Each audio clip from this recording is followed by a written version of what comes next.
Sir, ಎಲ್ಲರಿಗೂ ನಮಸ್ಕಾರ. ಈ ದಿನ ನಗರಸಭಾ ಶಿಡ್ಲಘಟ್ಟ ವ್ಯಾಪ್ತಿಯಲ್ಲಿ ಏನು ಸರ್ಕಾರದ ಯೋಜನೆ ಅಂತ ಖಾತಾ ಅಭಿಯಾನ ಅಡಿಯಲ್ಲಿ ಏನು ಆಸ್ತಿ ಮಾಲೀಕರಿಗೆ ನಾವು ಈ ದಿನ ಅವರ ಈ ಸ್ವತ್ತುವನ್ನ ವಿತರಣೆ ಮಾಡಿದ್ದೀವಿ. ಮಾನ್ಯ ಅಧ್ಯಕ್ಷರಾದಂಥ ಸೋಮೇಶ್ವರ ಅವರ ಅಧ್ಯಕ್ಷತೆಯಲ್ಲಿ. ಮತ್ತು ಸರಿಸುಮಾರು ನಮ್ಮ ಶಿಡ್ಲಘಟ್ಟ ನಗರಸಭೆ ವ್ಯಾಪ್ತಿಯಲ್ಲಿ 12,850 ಪ್ರಾಪರ್ಟೀಸ್ ಇದ್ದಾವೆ. ಇದರಲ್ಲಿ 5,000 ಚಿಲ್ಲರೆ ಅಧಿಕೃತ ಪ್ರಾಪರ್ಟಿ ಮತ್ತು 2,000 ಚಿಲ್ಲರೆ ಅನ್ಎಸೆಸೆಡ್ ಪ್ರಾಪರ್ಟೀಸ್ ಇದ್ದಾವೆ. ಈಗೇನು ನಾವು ಸಾರ್ವಜನಿಕರಿಗೆ ಪ್ರಕಟಣೆ ಕೊಟ್ಟು ಅವರು ಖಾತಾ ಯಾರ್ದು ವ್ಯಾಪ್ತಿಗೆ ನಮ್ಮ ವ್ಯಾಪ್ತಿಗೆ ಅವರು ಯಾರು ಖಾತೆ ತಗೊಂಡಿಲ್ವೋ ಸಾರ್ವಜನಿಕರಿಗೆ ಮಾಹಿತಿ ಕೊಟ್ಟು ಅರ್ಜಿ ಹಾಕ್ಕೊಂಡು ಅವರು ಸಂಬಂಧಪಟ್ಟ ದಾಖಲಾತಿಗಳನ್ನ ಅವರು ನಮ್ಮ ಕಚೇರಿಗೆ ಸಲ್ಲಿಸಿ ಅವರು ಖಾತಾ ಪಡಿಬೇಕು ಅಂತ ನಾವು ಸಾರ್ವಜನಿಕರಲ್ಲಿ ಮನವಿ ಮಾಡಿದ್ವಿ. ಅರ್ಜಿಗಳ ಮುಖಾಂತರ ನಮಗೆ ಸರಿಸುಮಾರು 2,297 ಅರ್ಜಿಗಳನ್ನ ಸಲ್ಲಿಸಿದ್ದಾರೆ ಸಾರ್ವಜನಿಕರು. ಇದರಲ್ಲಿ 1,000 ನಾವು ಪರಿಶೀಲನೆ ಮಾಡಿ ಈಗ ಈ ತಾಲವರೆಗೂ ಒಂದು 104 ಅರ್ಜಿಗಳನ್ನ ಅನುಮೋದನೆ ಕೊಟ್ಟು ನಾವು ವಿತರಣೆ ಮಾಡಿದ್ದೇವೆ.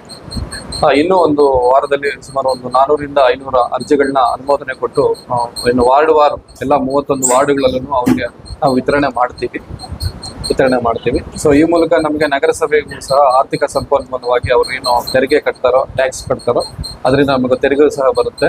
ಅದರಿಂದ ನಮ್ಮ ಏನು ಮೂಲಭೂತ ಸೌಕರ್ಯಗಳಂತ ಕುಡಿಯೋ ನೀರು, ಸ್ವಚ್ಛತೆ ಮತ್ತು ಬೀದಿ ದೀಪ ಅದನ್ನು ನಾವು ನಿರ್ವಹಣೆ ಮಾಡೋದಕ್ಕೆ ಅನುಕೂಲ ಆಗುತ್ತೆ. ಸಾರ್ವಜನಿಕರಲ್ಲಿ ಮತ್ತೊಂದು ವಿನಂತಿ ಏನಂದರೆ, ಇದು ಮೇ 10ರವರೆಗೂ ಇರೋದ್ರಿಂದ ಈ ಕೂಡಲೇ ಯಾರು ಅರ್ಜಿ ಸಲ್ಲಿಸಿಲ್ವೋ ಅವರ ಅರ್ಜಿ ಸಲ್ಲಿಸಿ ಈ ಕೂಡಲೇ ಖಾತಾವನ್ನು ಪಡಿಬೇಕು ಅಂತ ನಾನು ಎಲ್ಲರಲ್ಲೂ ಮನವಿ ಮಾಡ್ತೇನೆ.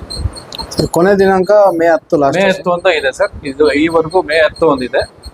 ನಂತರ ಈಗಿರುವಂಥ ಸುತ್ತೋಲೆ ಪ್ರಕಾರ ಮೇ 10ರವರೆಗೂ ಇದೆ ಸರ್.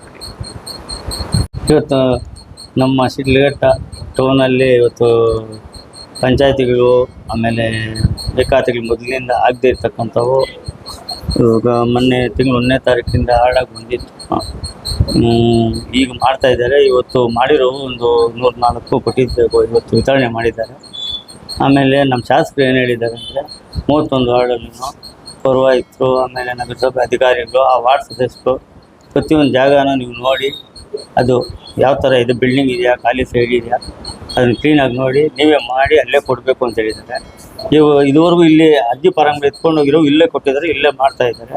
ಇವತ್ತು ಬಂದಿರೋರ್ಗೆ ಇಲ್ಲೇ ಕೊಟ್ಟಿದ್ದಾರೆ. ಅವ್ರು ಹೇಳಿರೋದಂದರೆ ಇಲ್ಲಿ ಬಂದರೆ ಅವರು ಯಾರೇ ಬರಲಿ ಅರ್ಜಿ ಹಾಕಿರೋರು ಅದನ್ನು ಅಕ್ಲೈನ್ಮೆಂಟ್ ಎತ್ಕೊಂಡ್ಬಂದು ಅವ್ರಿಗೆ ಕೊಡಬೇಕು. ನಮ್ಮ ಶಾಸಕರು ಹೇಳಿರೋದು ಬೇರೆಯವ್ರ ಮುಖಾಂತರ ಕೊಟ್ಟು ಕಳಿಸಬಾರ್ದು. ಅವರು ತಗೊಂಡೋಗಿ ಹಣ ಇಸ್ಕೊಂಡು ಸೇರಿಸ್ತಾರೆ ಅವ್ರಿಗೆ 2,000 3,000 ಆಗೈತೆ ಅಂತ. ಅದು ಬೇಡ, ಏನೈತೆ ನಮ್ಮ ಟ್ಯಾಕ್ಸ್ ಏನೈತೆ ನಮ್ಗೆ ಗೌರ್ಮೆಂಟ್ಗೆ ಏನು ಬರಬೇಕು ಇನ್ಕಮ್ ಅದು ಮಾತ್ರ ತಗೊಳ್ಳಿ, ಯಾವುದೇ ಕಾರಣಕ್ಕೂ ಕಾಸನ್ನ ಅವ್ರ ಹತ್ರ ಇಸ್ಕೊಬಾರ್ದು ಅಂತ ಹೇಳಿದ್ದಾರೆ. ಅದೇ ರೀತಿಯಾಗಿ ನಮ್ಮ ಕಮಿಷನರ್ ಸಾಹೇಬರು ಅಧಿಕಾರಿಗಳೆಲ್ಲ ಅದೇ ರೀತಿಯಾಗಿ ಮಾಡ್ತಾ ಇದ್ದಾರೆ. ಇನ್ನು ಮುಂದೆ ಯಾವುದೇ ಹಗರಣ ಆಗಬಾರ್ದು. ಇದನ್ನು ನಮ್ಮ ಕಮಿಷನರ್ ಸಾಹೇಬರು ಗಮನದಲ್ಲಿ ಇಟ್ಕೊಂಡು ನೋಡ್ಕೊಬೇಕು, ನಾವು ನೋಡಬೇಕು, ಆ ವಾರ್ಡ್ ಸದಸ್ಯರು ನೋಡ್ಕೊಬೇಕು. ಯಾರನ್ನ ಬ್ರೋಕರ್ಸ್ ಬಂದು ಇಲ್ಲ 10, 15, 20 తీసుకొని ಹೋಗೋದಕ್ಕೆ ಬಿಡಬಾರ್ದು ಯಾರೂ. ಆ ವಾರ್ಡ್ ಸದಸ್ಯರಿಗೆ ಅದು ಗಮನದಲ್ಲಿ ಇಟ್ಕೊಂಡು ಪ್ರತಿಯೊಬ್ಬರೂ ನಾವೇ ಅಧ್ಯಕ್ಷರು ಅಂತಲ್ಲ, ಉಪಾಧ್ಯಕ್ಷರು ಅಂತಲ್ಲ, ಪ್ರತಿಯೊಬ್ಬರು ನೋಡ್ಕೊಬೇಕು. ಕೆಟ್ಟ ಹೆಸರು ಬರೋದು ಯಾರೋ ಅಧಿಕಾರಿಗಳಿಗೆ, ನಮ್ಮ ವಾರ್ಡಿನ ಸದಸ್ಯರಿಗೆ ಕೆಟ್ಟ ಹೆಸರು ಬರೋದು.